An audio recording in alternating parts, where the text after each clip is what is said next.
Baik, bismillahirrahmanirrahim. Assalamualaikum warahmatullahi wabarakatuh. Perkenalkan, kami dari Universitas Mataram, program studi matematika, Fakultas Matematika dan Ilmu Pengetahuan Alam. Di sini kami ingin mempresentasikan hasil dari diskusi kami mengenai convenience sampling yang merupakan tugas pada mata kuliah teknik sampling dan survei.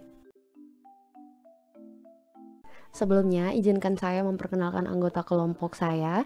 Yang pertama ada Aprilia, kedua ada Igusti Bagus Rai, ketiga ada Rokan Baharon Effendi, kemudian ada Dava Alhaq, kemudian ada Husmiwati, kemudian ada saya sendiri Nina Haridewi, dan yang terakhir ada Syifa Aidia.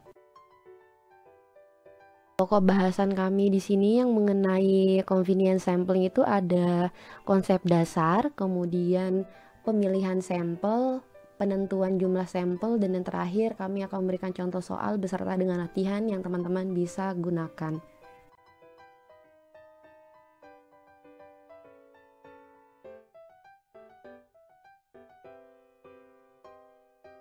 Oke, di sini kami memberikan ilustrasi mengenai convenience sampling gitu.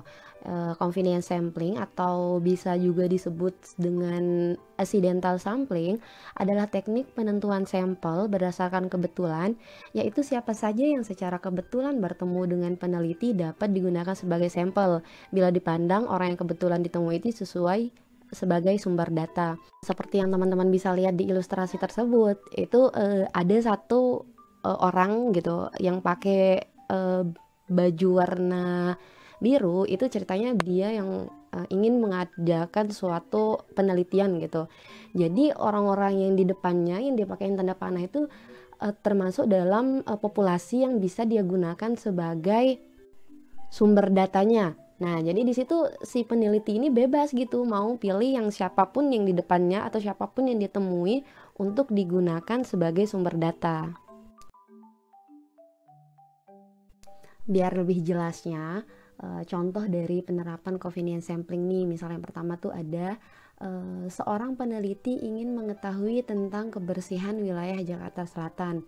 Nah, nanti ia akan menanyakan kepada orang yang ada di jalan atau orang yang ia jumpai di Jakarta Selatan tersebut. Atau contoh lainnya nih, seseorang peneliti ingin mengetahui partisipasi orang tua murid dalam meningkatkan prestasi belajar anak-anaknya. Nah, jadi peneliti mengambil sebagai sampel orang tua murid yang dikenalnya yang semuanya termasuk dalam kategori anggota populasi penelitian. Seperti yang kita ketahui, suatu teknik itu pasti memiliki kelebihan dan kekurangannya masing-masing. Nah, di sini untuk kelebihan dan kekurangan dari convenience sampling, yang pertama untuk kelebihannya nih, jadi peneliti itu diberikan kebebasan untuk menentukan dan memilih sampelnya sendiri. Nah, kemudian untuk yang keduanya itu metode ini termasuk dalam metode yang murah, cepat dan efisien dalam waktu dan biaya. Nah, seperti yang saya jelaskan sebelumnya nih, bahwa peneliti itu nanti bebas memilih orang yang bisa digunakan sebagai sumber data. Jadi kan nanti kalau dia bebas memilih orang, otomatis waktu dan biaya yang dia gunakan pun akan tergolong murah gitu, atau untuk waktunya cepat gitu. Dan yang terakhir itu responden mudah diakses, mudah diukur, dan seringkali mudah untuk diajak bekerja sama untuk menyelesaikan pengumpulan data yang dibutuhkan. Nah, selanjutnya nih, apa sih kekurangan dari convenience sampling? Nah, kekurangan yang pertama, hasilnya itu nanti bakal bias apabila dalam seleksinya tidak dilakukan seleksi yang memadai gitu. Karena kan tadi kan bahwa peneliti itu bebas gitu menentukan orang yang dia temuin, siapapun yang ditemuin di jalan. Nah, jadi proses seleksinya itu terbilang tidak memadai gitu. Dan yang kedua, dituntut kehati-hatian dalam menerjemahkan hasilnya. Nah, yang ketiga, hasil analisis mempunyai tingkat generalisasi yang rendah. Dan yang terakhir itu hasil penelitiannya itu jadi tidak akurat. Baik, untuk materi selanjutnya akan disampaikan oleh teman saya, silakan. Oke, baik. Selanjutnya saya akan membahas tentang bagaimana pengambilan sampel untuk convenience sampling. Pemilihan sampel dengan teknik convenience sampling ini berdasarkan elemen populasi, orang atau kejadian yang secara sengaja ditemui dan datanya mudah diperoleh oleh peneliti. Pemilihan sampel dengan metode ini berguna ketika peneliti tidak mempunyai pertimbangan lain kecuali berdasarkan kemudahan saja. Teknik ini sangat tepat untuk penelitian dengan kelompok yang terfokus, pengujian awal angket-angket atau pilot studi, dan penelitian eksploratif untuk menimbulkan atau mencari ide-ide maupun pengujian awal suatu hipotesis. Untuk lebih jelasnya, langsung saja ke ilustrasi pengambilan sampel. Misalnya, jika peneliti ingin melihat bagaimana pendapat tentang hasil seminar pendidikan yang diadakan HMJ Teknik Mesin, diketahui bahwa seminar tersebut dihadiri oleh 1.000 orang yang terdiri atas narasumber, panitia, dan peserta. Nah, cara menentukan sampelnya. Untuk menentukan sampel, kita tidak bisa langsung mengasumsikan bahwa semua orang mengikuti seminar pendidikan. Akan tetapi, sampel yang dapat memberikan pendapat yang tepat adalah orang yang telah mengikuti seminar pendidikan tersebut. Sehingga, cara yang paling mudah untuk menentukan sampel adalah dengan menemui peserta seminar setelah acara seminar pendidikan itu selesai. Atau juga bisa juga dengan ilustrasi, dengan menggunakan convenience sampling, kita dapat mengetahui jenis buku apa saja yang disukai mahasiswa FMIPA Unram. Jenis buku tersebut diantaranya fiksi, biografi, jurnal, dan lain-lain.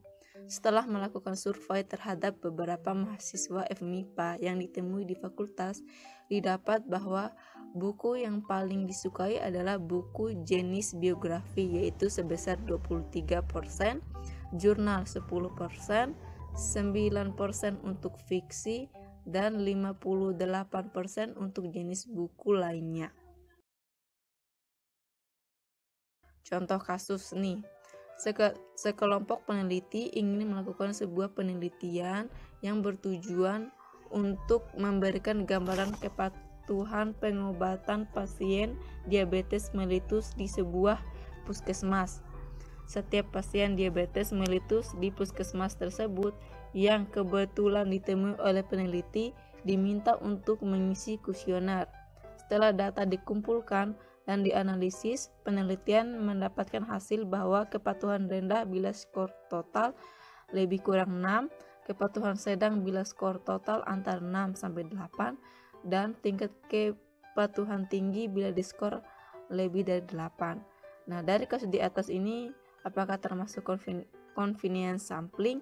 Ya, karena setiap pasien diabetes mellitus di puskesmas tersebut yang secara kebetulan ditemui oleh peneliti dijadikan sebagai sampel. Nah, dari penjelasan ini sebenarnya kita dapat menyimpulkan bahwa secara garis besar terdapat dua cara yang dapat diterapkan dalam memperoleh informasi untuk mendapatkan sampel, yaitu yang pertama pengamatan sampel secara manual, dan yang kedua kuesioner. 1. Pengamatan sampel secara manual.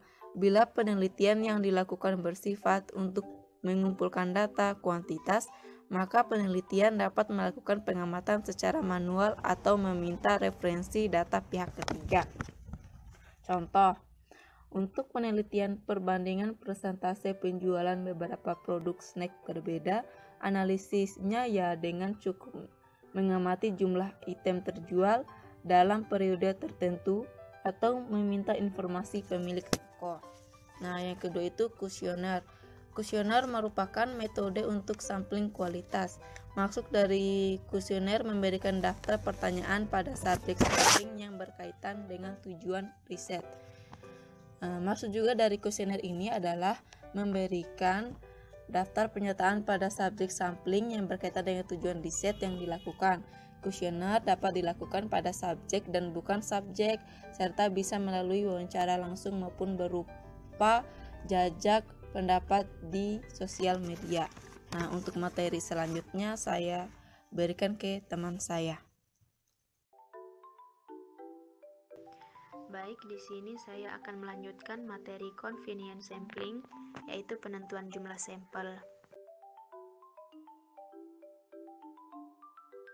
Nah, dalam convenience sampling ini, jumlah sampel ini bisa ditentukan dengan dua cara, yaitu ketika populasinya diketahui dan ketika populasinya tidak diketahui.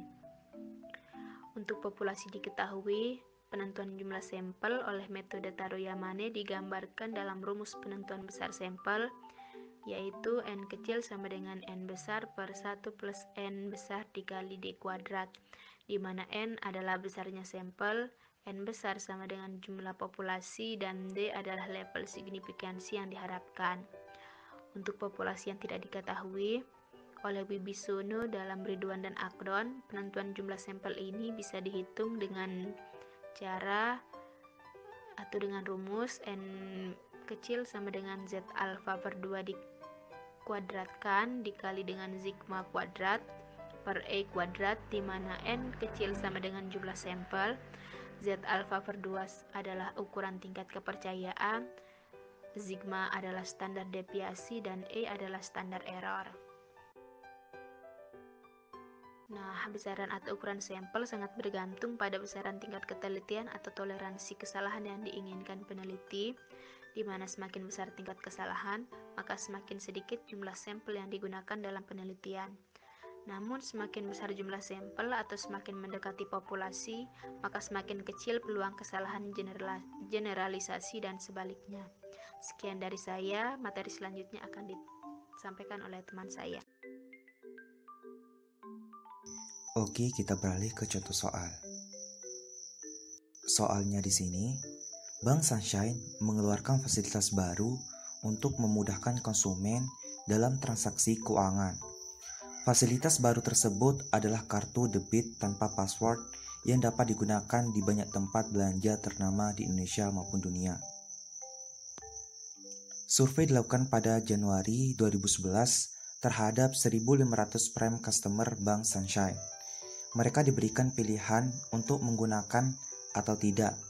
Nah, ternyata dari hasil survei menunjukkan bahwa ada 600 orang setuju dan sisanya tidak. Dengan tingkat kepercayaan 99%, maka tentukan interval taksiran untuk proporsi pelanggan yang setuju dengan penggunaan kartu debit tersebut. Kemudian kita beralih ke solusi. Diketahui bahwa ruang sampelnya sebanyak 1.500 dan disimbolkan dengan huruf N kecil. Nah, adapun X-nya di sini adalah pelanggan yang setuju dengan debit tersebut, yaitu sebesar 600. Maka kita dapat mencari nilai P, yaitu dengan rumus X per N, yaitu 600 dibagi 1.500, maka diperoleh nilai 0,4. Nah, dari nilai P, kita juga dapat mencari nilai Q dengan rumus 1 dikurangi P, maka diperoleh nilai sebesar 0,6 dengan tingkat kepercayaan sebesar 99%.